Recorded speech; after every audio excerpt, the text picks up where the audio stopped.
Chair now recognizes Chairman of the House Judiciary Committee, Mr. Jordan from Ohio. Thank you, Mr. Chairman. Director, were you guessing or lying?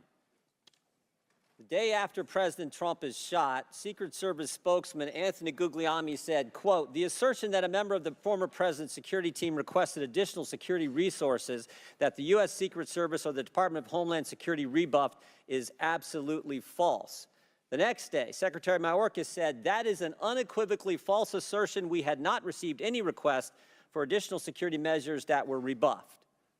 But 5 days later, the Washington Post said this: "Top officials repeatedly rejected requests from Donald Trump's security detail for more personnel."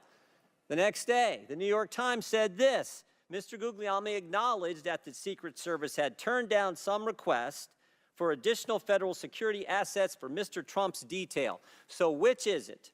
Because both statements can't be true. Were you guessing or lying when you said you didn't turn down requests from President Trump's detail? Neither, sir, and I appreciate the question. Well, what were you doing? Because those statements don't jive. So what I can tell you is that for the event in Butler, there were no requests that were denied. As far as requests... Well, maybe they got tired of asking. Maybe you turned them down so darn much, they said, not worth asking. How many times did you turn them down ahead of that? I think that it is important to distinguish between what some people may view as a denial of an asset or a request. Well, is Mr. Guglielmi your spokesperson? He said he acknowledged the Secret Service had turned down some requests. I'm asking how many? A denial of a request does not equal a vulnerability. Well, tell me what it is. There are a number of ways that threats and risks can be mitigated with a number of different assets, whether that be through personnel, whether that be through technology, or other resources. Well, tell the committee which it was. They asked for additional help in some form or another. You told them no. How many times did you tell them no, and what did you tell them no to? Again, I cannot speak to specific incidents, but I can tell you in general terms, the Secret Service is judicious with their resources based on... What does some requests mean? How many times?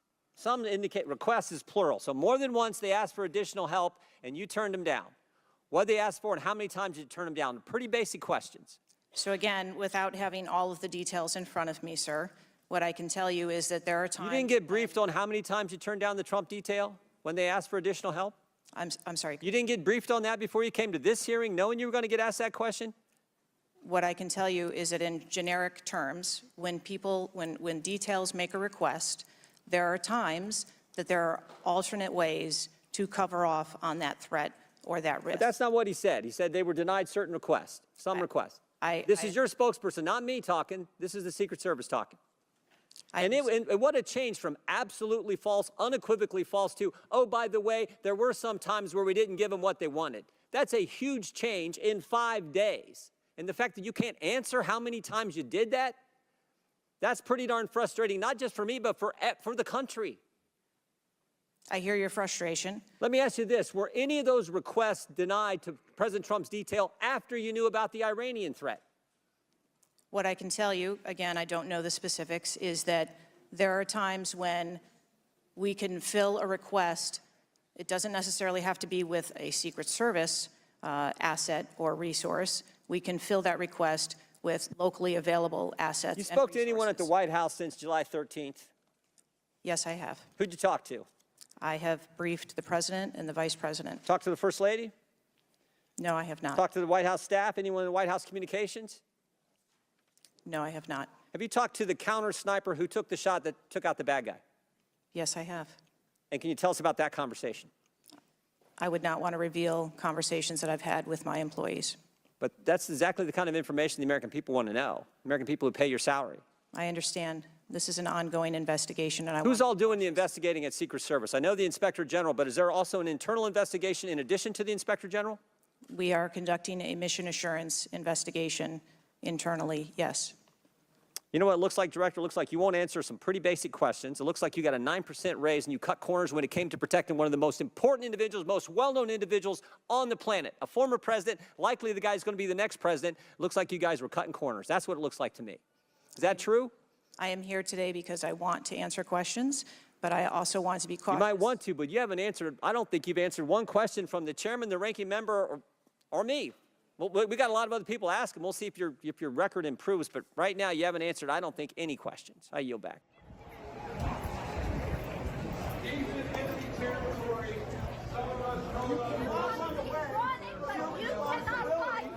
People of the United States. You're the head of the Secret Service. You owe answers. You owe answers to the Senate, to the House, to the President, the past President, and you owe answers to the people of this country. The President should have this kind of protection for crying out loud. This country in Iraq.